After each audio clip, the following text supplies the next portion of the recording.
Сәлем достар, бүгін біз сіздермен салат с картофелем пай жасаймыз. Олай болса, ең бірінші осы тауықтың етін маринаттауға кірісем. Маринаттамас бұрын большая грудинка мен малая часть екеуінің арасынан тілім жасап, жұқартып аламыз үлкен жағын. Маринадымыз дұрыс сіңу үшін және біркелкі пісу үшін осылай тілім жасағанымыз дұрыс. Содан кейін тұз, май, паприка. Мінекей паприкамыз. Бізде паприкамыз весовой паприка, базарда сатылатын, кәдімгі қапшықтармен сатылатын весовой паприка килограммы 2000 теңге примерно. Содан кейін чеснок саламыз. Жақсылап сіңгенше езгілеп, бір жарты сағат 15 минутқа қойып қойсақ та болады, немесе осылай бірден пісірсек те болады.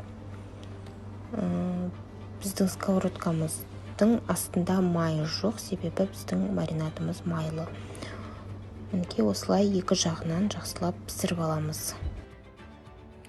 Астын жай басып, шетке сырып қоямыз да, ары қарай картофель пайымыздың жасауға кірісеміз. Картофель пай міндетті түрде бізде тұзды суға салынған. Тұзды судан алып шыға. Құрғақ салфеткада құрғатамыз, яғни суын ысыртып, содан кейін барып глубокий ыдысқа май қойып, көбірек етіп, аз-аздан салып, пісіріп, міндетті түрде золотистый түс болғанша қуырамыз. Нәтижесінде бізде қытырлақ, золотистый картофель пай, бөлек-бөлек шашылып тұратын картофель пай пісуі қажет. Егер бірдестен көп салып жүрсеңіздер, онда ол бір-біріне жабысып қалады. Сол кезде ескеріп, аз-аздан салсаңыздар, міндетті түрде сіздердікі де видеодағыдай болып шығады. Біздің картофель пайымыз дайын. Енді айсбергтің бір жапырақшасын әдемі осындай салатный листе сияқты қылып, тарелкамыздың үстіне қоямыз. Ол біздің салаттың формировкасына әдемі болып тұратындықтан осылай алдық. Енді етімізді турауға кірісеміз. Етіміз дайын, піскен, маринатталған, то есть сочный болып, әдемі болып піскен. Егер газда ұзақ қойсаңыздар, сухой болып қалады, сол себептен міндетті түрде піскенше ғана тұрғызғандарыңыз абзал. Мінекей көріп отырғандарыңыздай қиқашынан соломка етіп тураймыз. Өте нәзік, дәмді ет болып піседі. Тағы да сіздерге айта кететін жай, осындай етті сіздер тағы да гарнирмен қосып, ыстық тамақ ретінде берсеңіздер де болады. Өте дәмді. Келесі кезекте огурцыды тураймыз. Огурцыды дәл солай көлемде, яғни ингредиенттердің барлығы бірдей көлемде туралғаны дұрыс. Мінекей соломка етіп, дөңгелектеп, содан қиғашынан соломка етіп турағанымыз әдемірек болып көрінеді.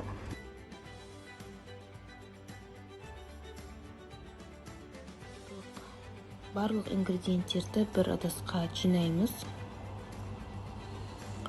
Енді біз корнишоны, яғни маринатталған огурцыларды, мелкий огурцыларды турайтын боламыз. Тоже дәл жаңағыдай соломка етіп.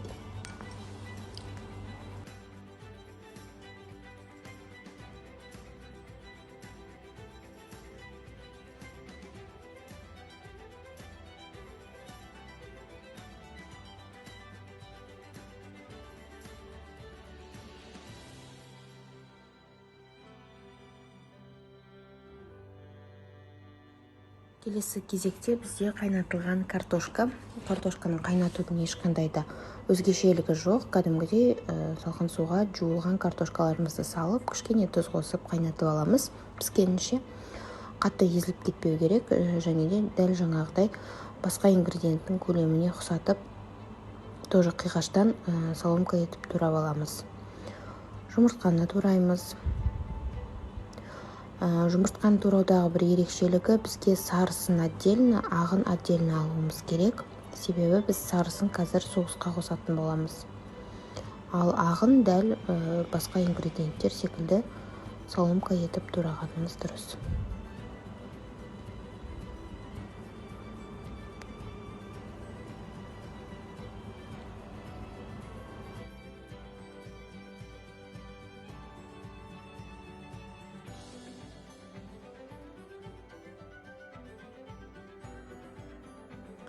Жұмыртқаның ағын турап болсақ, ендік кезекте ары қарай соус жасауға кірісеміз. Ол үшін бізге майонез «Три желания», кәдімгі обыкновенный классический «Три желания» майонезі және де желтокты осылай вилканың көмегімен езіп аламыз міндетті түрде.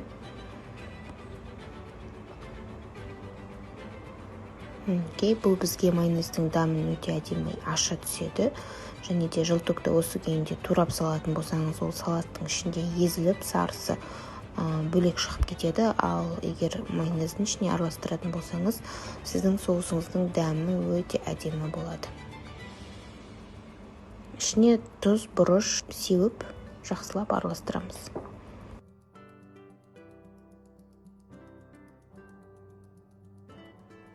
Егер жасап жатқан соусты массамыз қою болатын болса, егер майонездің қоюлығы жоғары болып, қатты тым қою болып кететін болса, онда ішіне сүт қосып, сұйылтуға болады. Кішкене ғана сүт қосып, жақсылап араластырсаңыз, сәл сұйықтау массаға айналады. Сол кезде пайдалансаңыздар да болады. Енді кезекте біз салатымызды араластырамыз. Соусымызды салаттың үстіне салып, ақырын ғана езіп алмай араластырамыз. Мінекей көріп отырғандарыңыздай жақсылап вилканың көмегімен араластырып, барлық жеріне біркелкі сіңгенше соуспен араластырамыз.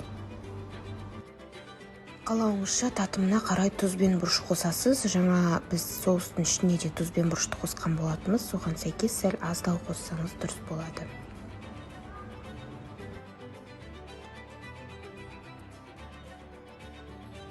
Осымен салатымыз дайын.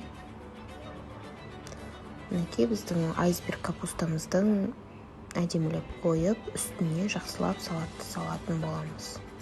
Бізде салаттың өлшемі 500 грамм. Сатылымдық өлшемі, сол үшін біз осылай өлшеп аламыз. Міндетті түрде 500 грамм болғанына дейін. Ыдыстың басқа да массаларды алып тастаймыз да, тек салаттың массасын өлшеп, бетіне осылай картофель пайды төсеп қоямыз. Өте дәмді, өте тойымды сондай салат. Міндетті түрде жасап көріңіздер. Сіздерге ұнайды деген ойдамын. Астарыңыз дәмді болсын. Видеоларым сіздерге аманат, көшіріп таратуға рұқсат жоқ.